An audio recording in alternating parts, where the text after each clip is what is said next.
Um, Thanks for popping along this morning. Hopefully you can hear me all right with the ambient noise going on out there. My name's Jamie Lindsay. I'm the Managing Director of Amscreen. I'm joined by Anthony Chimani from Garmin, who I'm sure you've got lots of questions for. We've had a partnership with Garmin now for the last 18 months to 2 years, and very successfully. I'm wearing one of his watches.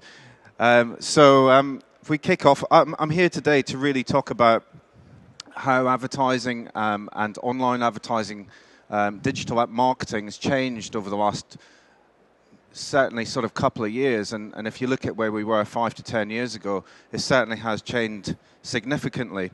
And I think one of the reasons that tech media businesses are doing really, really well at the moment is the fact that people want to understand that you can actually touch point that media where and wherever you like, as against some traditional channels have to be planned and programmed in way in advance.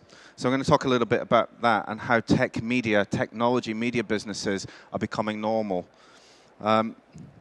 So I think the other thing that we're really going to talk about today is how it's also in a very multi-layered way, in that there is not just one type of online type of digital marketing. There are lots of different layers within it.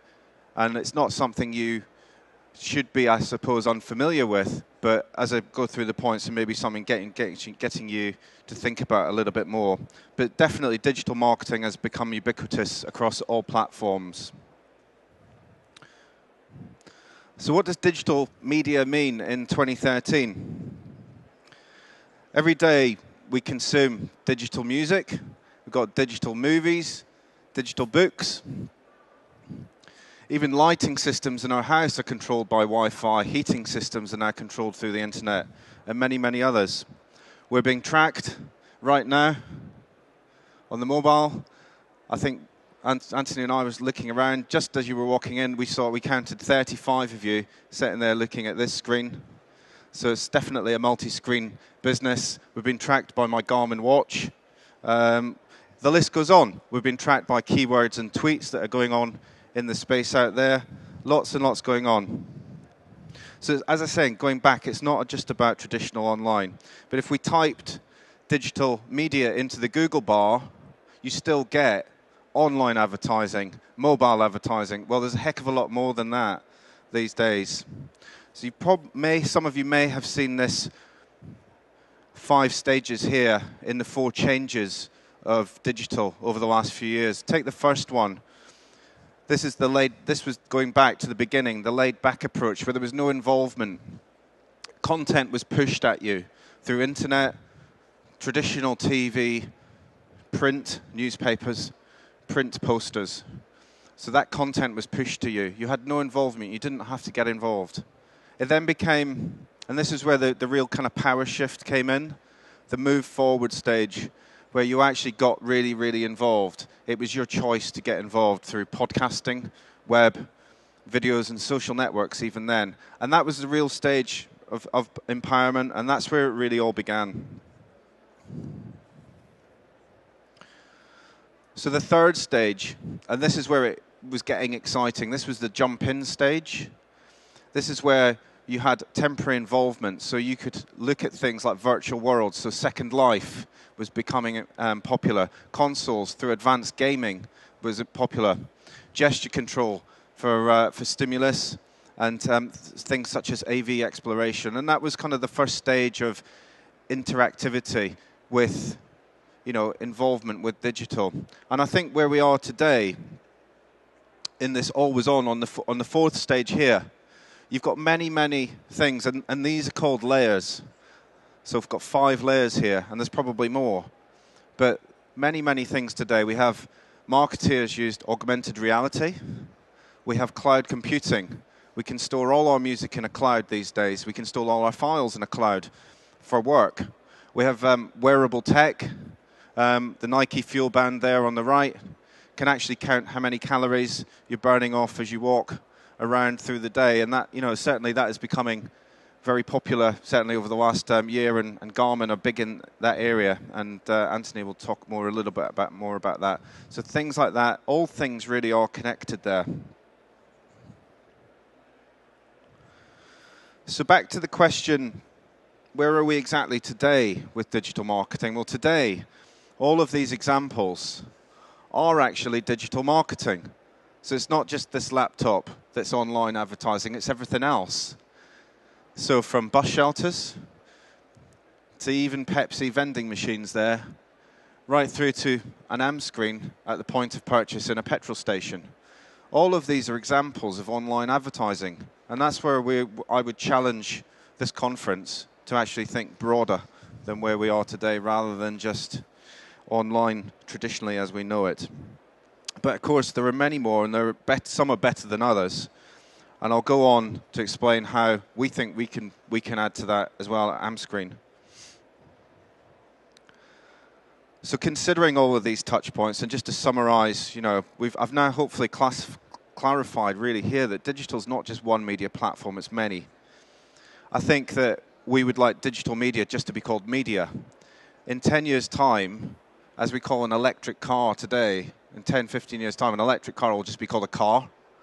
And I think that's where we've got to jump that hurdle and just call it media. And so let's just get over ourselves there and stop saying digital all the time. It's just media, okay? So that's really the kind of challenge, that's what I'm saying on that part. However, is it becoming, like this graphic here, is it becoming a commodity? You could argue, yes, it is, and there's just too much of it. Is there enough demand to sustain it? But I think as media owners get more cleverer and cleverer with it, they can actually try and target by lots of different ways, lots of different types of layers. And I'm going to go on and talk a little bit about that too. So, as I said, that word digital is now simply synonymous with media, and it merely gets swallowed up in the whole marketing and advertising mix. You must have seen the videos for the Google glasses here. I think that that's absolutely terrific, and can't wait to actually own a pair myself. But I think that is just something that adds layers to digital layers to sort of technology today. But it's simply kind of, I said, it's kind of just swallowed up in the whole augmented life, and it's just another layer. And I think the technology already exists without this today.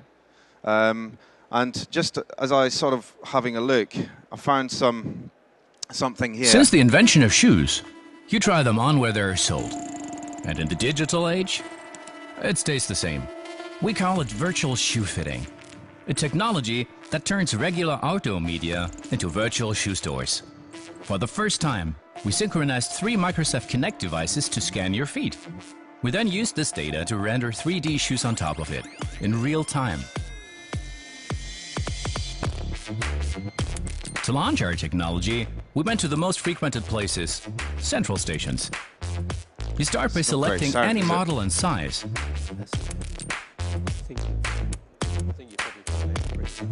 Okay, yeah. To see the shoe like you're actually wearing it.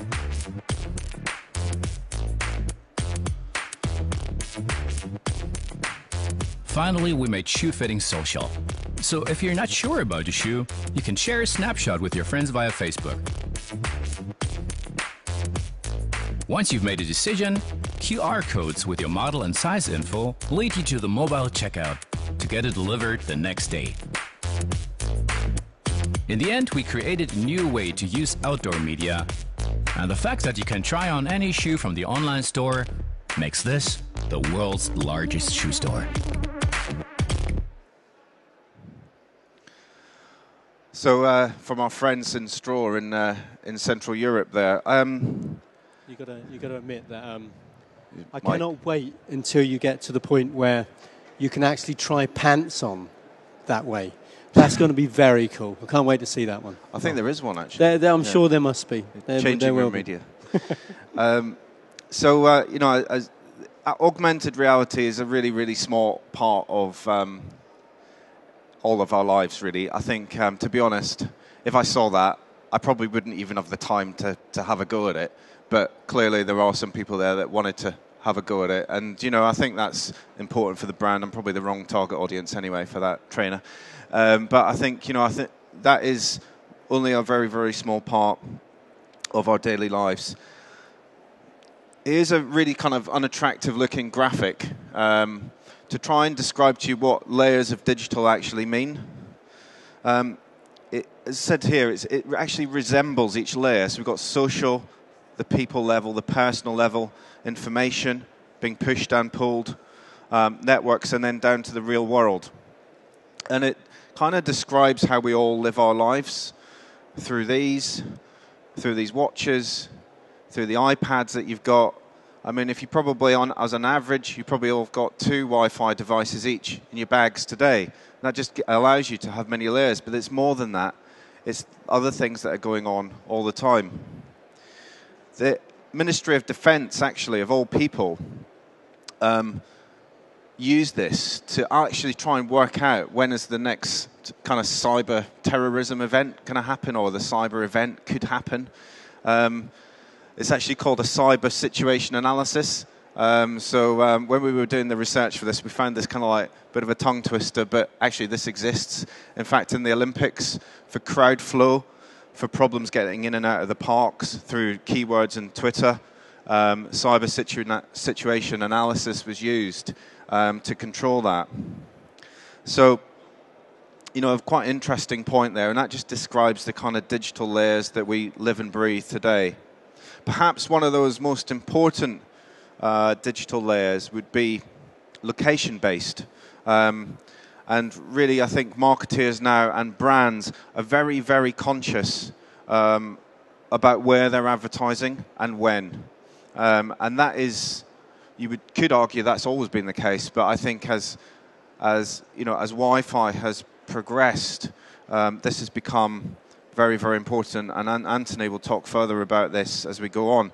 And if you take this example here for Krispy Kreme, location to them is very, very important because they have outlets that sell Krispy Kremes, and they want the people around those shops to go in and buy these donuts.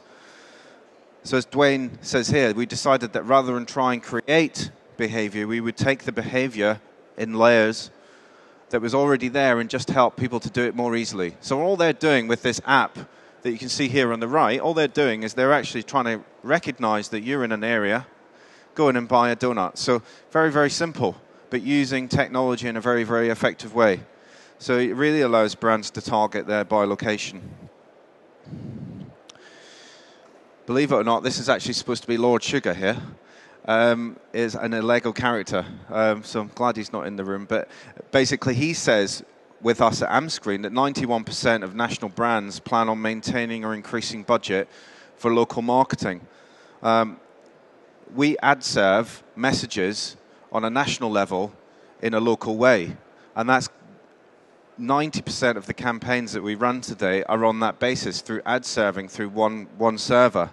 So we really here with the Link Local brand for local businesses actually ad serving to the local communities. So, we're working with a lot of the regional press owners here to try and make this optimizing, to really optimize media schedules. So Outdoor is now accessing this more and more on location-based layers, and they're acting on it. So Outdoor has traditionally been harder to measure because it's a transient passive medium, but now with screens at payment points around the country, you've got one-on-one impressions. You can actually have one-on-one impressions there. We also capture consumers through our portfolio of screens through camera technology as well, and this allows us to be able to in the future look at gender recognition and possibly serve ads to different types of genders, and that is actually a very, very close opportunity for us, and that we feel within the next 12 months that could happen. Also through the estate partners, the third point here that we work with, through people like BP and Shell, they recognize and they can share with us their transaction data. So we know that on a Friday lunchtime, we've got 350,000 people actively in those retail zones. So 350,000 people across the country, and we're giving a one-on-one impression to. That's pretty powerful, and I think brands are really now starting to listen and take note of this form of marketing is definitely something to look at. It definitely blurs the lines as well between online press, TV, and outdoor. We almost, as a business, as an industry here, have a demarcation. We are something new, and we are basically grabbing hold of the technology that exists today. So what do we mean by that? Here's the car, BMW. And it's just some things that we can do. Site-specific footfalls, for example, over 5,500 plus locations. Buying preferences for individual site, individual times of day, selling Coca-Cola to van drivers on a Tuesday morning. Location-specific audience by the hour, so drive time messaging on the way home. And local insight from store, which we get from the estate partners to stock product.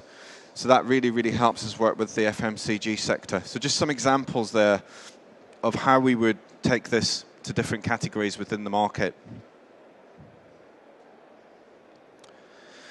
But data is all very good, but if you're not going to do anything with it, it's kind of pointless having. So, we're really fortunate here at Amscreen. Lots of different data touch points, some of which I've explained already. Things like we're able to deliver live content, which we're doing with BlackBerry at the moment.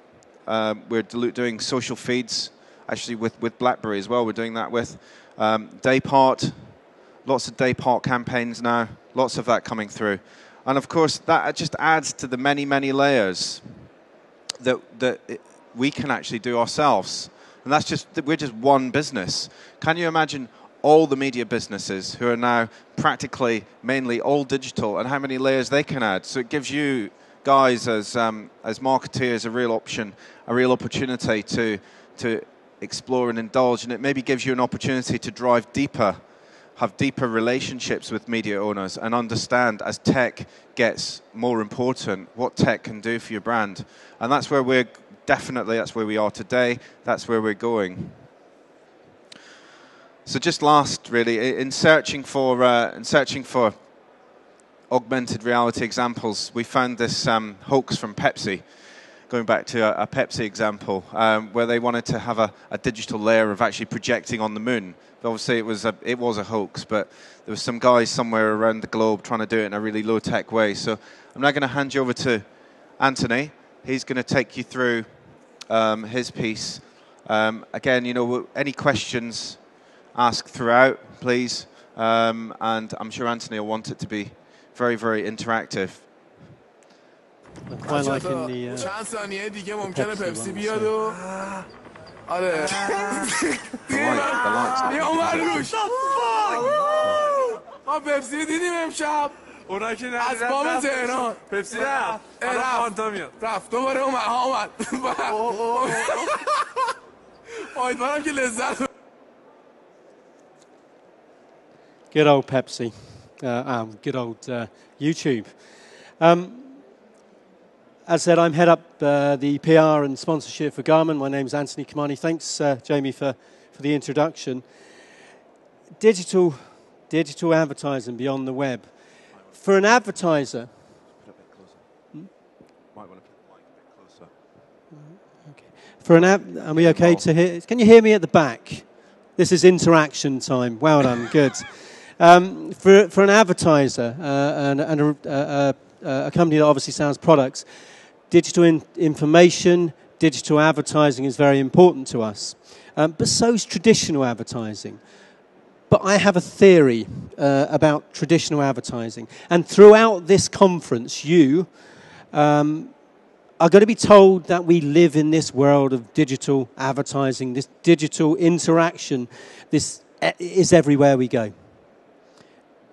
There are still some of you that are looking at phones. There are still some of you that just can't quite get themselves away from it.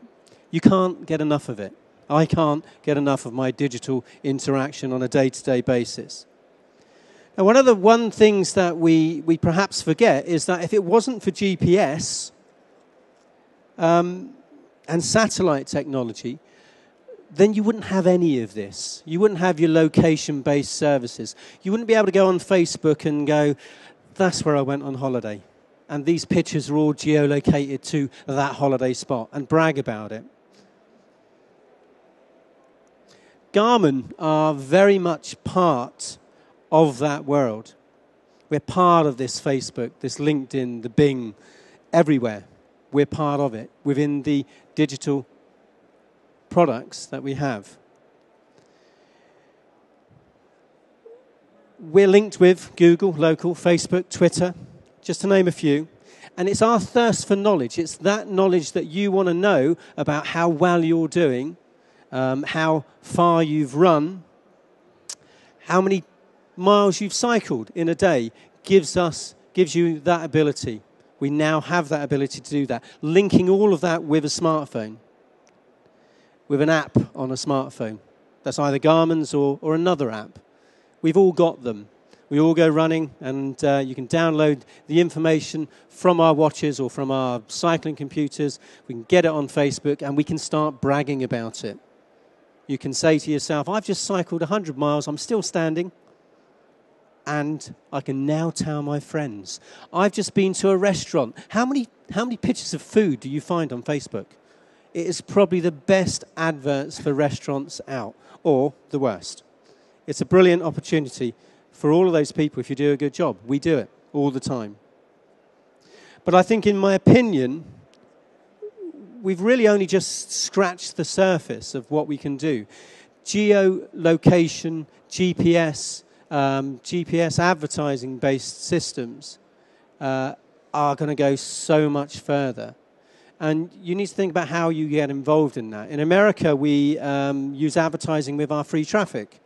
We don't do that in the UK. We just give you free traffic. But in America, we put advertising with it. How many people know how much time we spend socially looking at a screen? Any idea? Go on, have a guess. Don't be shy. It's only me. Any idea? 3 hours? Any raise on 3 hours? 6 hours? Any less than 6 hours? Just on the social side, we spend 4.4 hours looking at screens. 90% of our media interaction is all screen-based. And unfortunately, radio, newspapers, and magazines is around about 10% now. 90%. And 4.4 hours. 4.4 hours on top of sitting in front of the computer for 8 hours all day. Over half our time is sat looking at screens. Which leads me to say, and this is a very important part, you can now turn round to your mother and you can say, Mother, I don't have square eyes. I can watch as much telly as I want. Honestly, you can say it now. But what I do have is I have that ability to choose from hundreds of channels. I have the ability to flick through thousands upon thousands of pages on the web. I now have the ability to control my viewing. I have the power. We all have the power to do what we want to do now. And I think that's an important aspect, because I like controlling my viewing, because I don't like adverts. I hate them.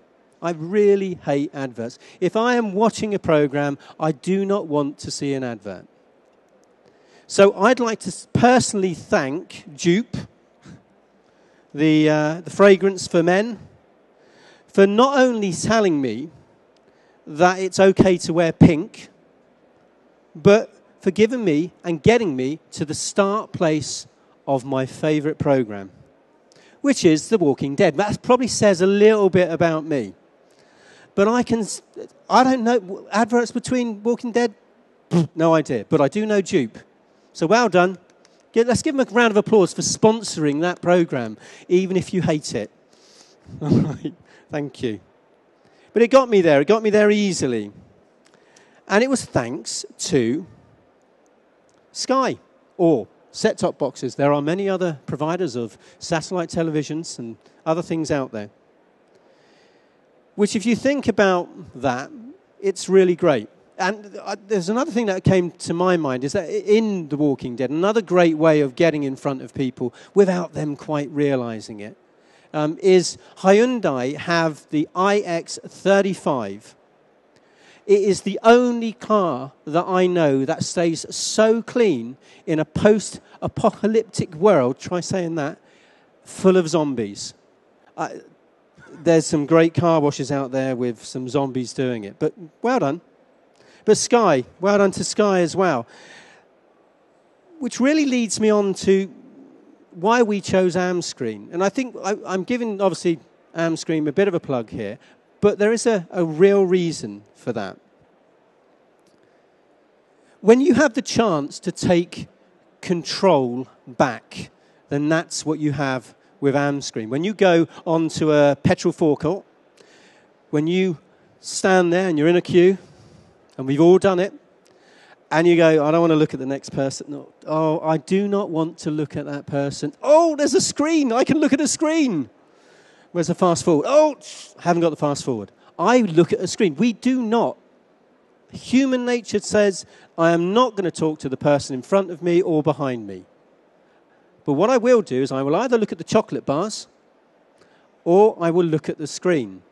And I go for a combination of chocolate bars and screens.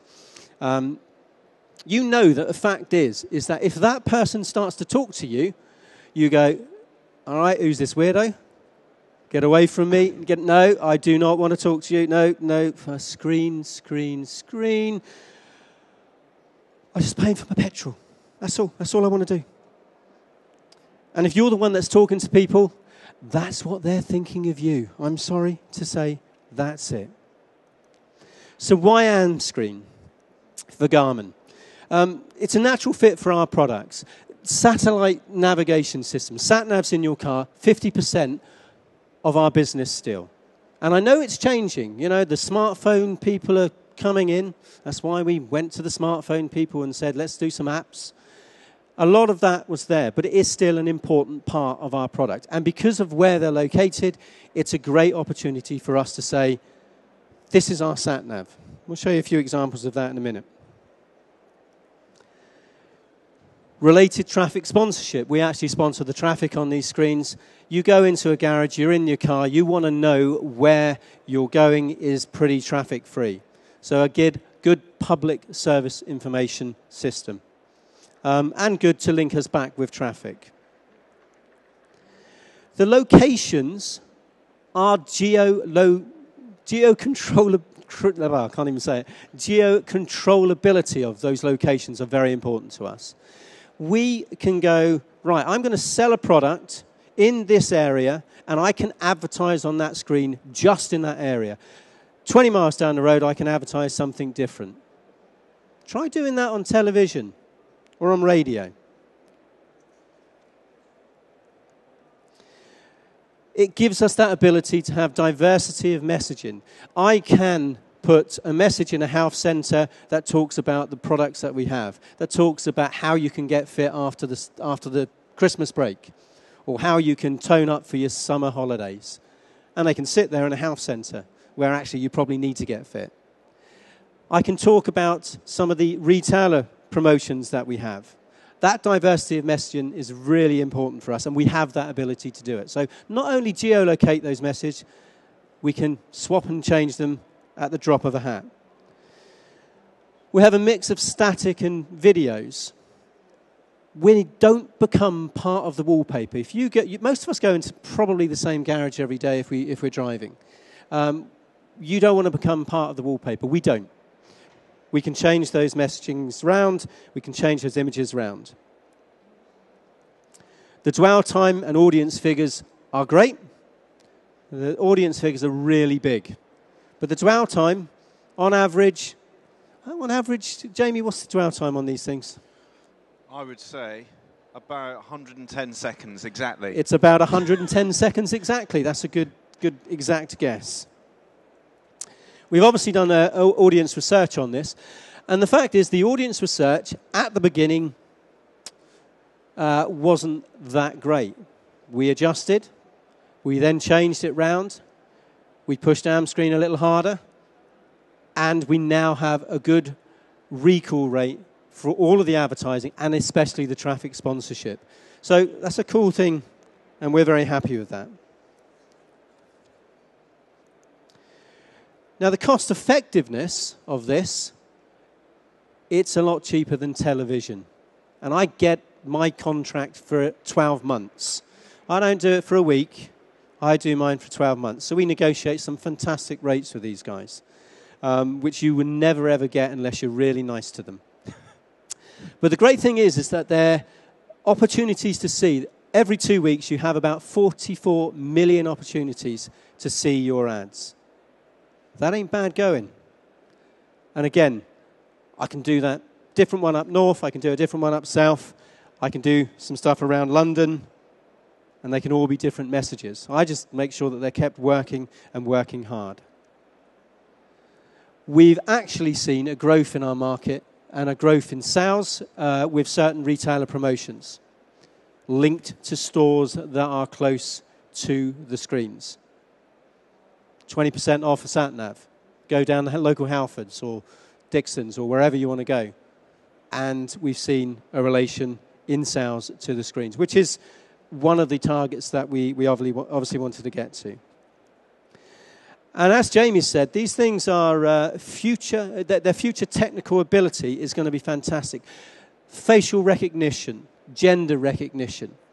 So we could have an advert for a man. We could have an advert for a woman. And they could swap and change as and when you come up to the counter or come close to the counter. That really excites us. And this is just one area where it's going to take us. So let's have a quick look at how we've used the screens so far. Now, hopefully, if this works, because we did have a few problems just now. This is the automotive advert that we had promoting the free lifetime mapping updates. So buy a sat-nav, never have to worry about paying for map updates again, you get them for free.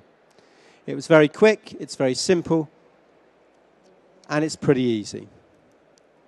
On the cycling side, cycling is one of the biggest growing sports in the country today. Lycra is back, and it's staying, and it's going to stay here with a vengeance. But again, one of the ads that we've used. The other great thing about these ads and the screens is that they are HD quality. So you can have a fantastic looking ad. It's not showing too well up here, but as you come in and see the screens, you can create some fantastic imagery around the screens itself. And chop and change them, you keep them fresh. Our Christmas campaign, I think you may have seen this a little bit earlier, for our golf products. Now, that was part of a Christmas campaign. We didn't obviously just use Amscreen there. We did use other strategies such as shopping centres, social media activities, online advertising and radio promotions. The PR side was obviously trying to get into the gift guides and on radio. Now, hopefully, if this one comes up, I will leave you with a nice little jingle, if it works.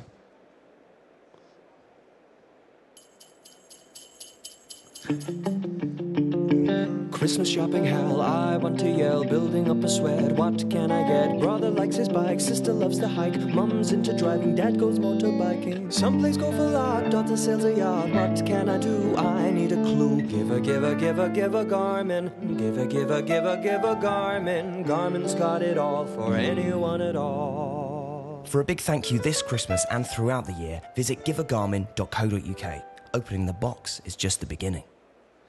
Now, that was one of the ones, the digital advertising we had at a shopping centre. And that went along with the more traditional lift covers. The actual ad itself played in a screen there.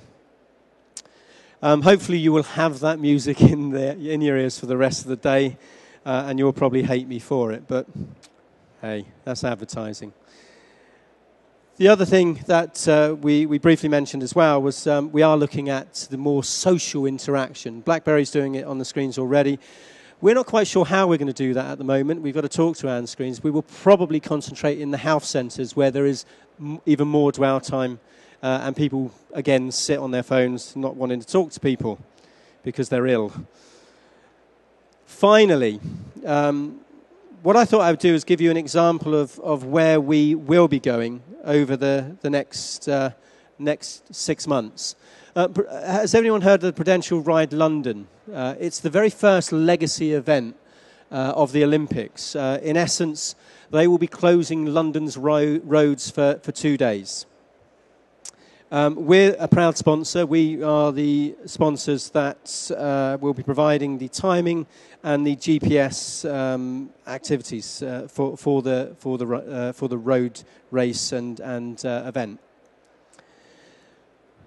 Right across the screens, we're going to be using geolocated screens to warn people of traffic and road closures, to warn people of when the race is going to start. So if you look at the actual route, all around there, all of the screens that we have there, we will be using to pre-warn people that those roads will be closed. And I think what's great about it is that we can also have this public surface information system. I've mocked up a couple here, but we'll tell people when the roads are clear, we'll tell people when the roads are closed. And what it will do is it will give better information. It will link Garmin in with all that traffic information. It will show the quality of the traffic information, and for us that helps sell sat-navs. What it does is it gives us a return on the investment that we put in to the screens. It also supports the sponsorship that we've got with Ride London. All in all, with these screens, we believe, and I think we're proving, that we're increasing the bottom line. And that's all we want to do as advertisers. In the end, is sell products. In the end, is give good information to people. Okay, thank you. Thanks, Anthony.